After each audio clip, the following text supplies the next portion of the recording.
Pemirsa, potensi kerawanan bisa saja terjadi di lapangan pada saat penyelenggaraan Pilkada serentak 2024. Untuk itu, antisipasi sejak dini perlu dilakukan. Bawaslu Provinsi Bali pun meminta kepada seluruh masyarakat untuk ikut berperan aktif dalam melakukan pengawasan jalannya setiap tahapan Pilkada. Dalam pelaksanaan Pilkada serentak 2024, potensi pelanggaran serta kerawanan pilkada di setiap daerah tentunya berbeda. Hal ini tergantung dari sosial politik masyarakat masing-masing. Selain pemetaan, Bawaslu Bali telah melakukan analisa terhadap isu-isu dan tahapan yang memiliki potensi rawan terjadinya pelanggaran pada pemilihan tahun 2024. Ketua Bawaslu Provinsi Bali, Putu Agus Tirta Suguna mengatakan, netralitas aparatur sipil negara ASN, pelibatan perangkat desa dan kepala desa kerap terjadi dalam masa-masa kampanye. Untuk itu, fungsi pengawasan semakin diperketat sehingga menjadi atensi semua pihak untuk dapat ditaati, terutama oleh bakal calon, sehingga tidak menjadi bumerang di kemudian hari. Yang pertama tentu setiap tahapan memiliki potensi kerawanan dan setiap wilayah memiliki juga potensi-potensi maupun mitigasi yang kita lakukan terkait dengan tingkat kerawanan yang ada.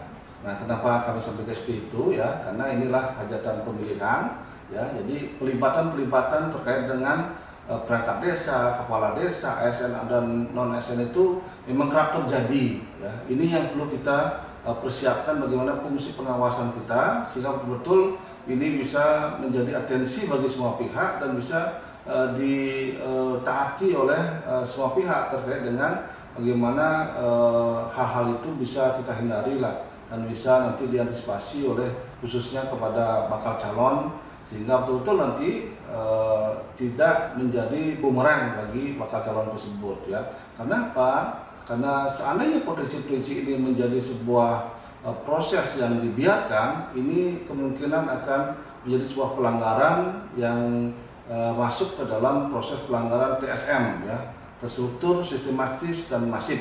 Dan ini kemungkinan akan bisa nanti mendiskualifikasi daripada bakal calon itu untuk menjadi staf pemilihan di tahun 2024 ini. Dan seandainya mereka terpilih juga, seandainya ini nanti menjadi sengketa di Mahkamah Konstitusi dan diputuskan ada pelanggaran TSM, dan itu juga bisa menjadi diskualifikasi terkait dengan calon kepala daerah maupun wakil kepala daerah yang terpilih itu bisa dibatalkan oleh Mahkamah Konstitusi. Dengan adanya pemetaan kerawanan, akan dapat ditentukan langkah antisipasi yang harus dilakukan untuk mencegah terjadi pelanggaran pada Pilkada 2024, yaitu dengan melakukan imbauan kepada semua pihak, melakukan rapat koordinasi pemangku kepentingan terkait, melakukan sosialisasi secara masif, dan melakukan patroli pengawasan.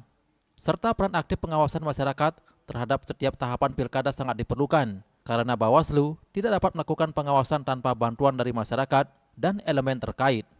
Sukma, Bali TV.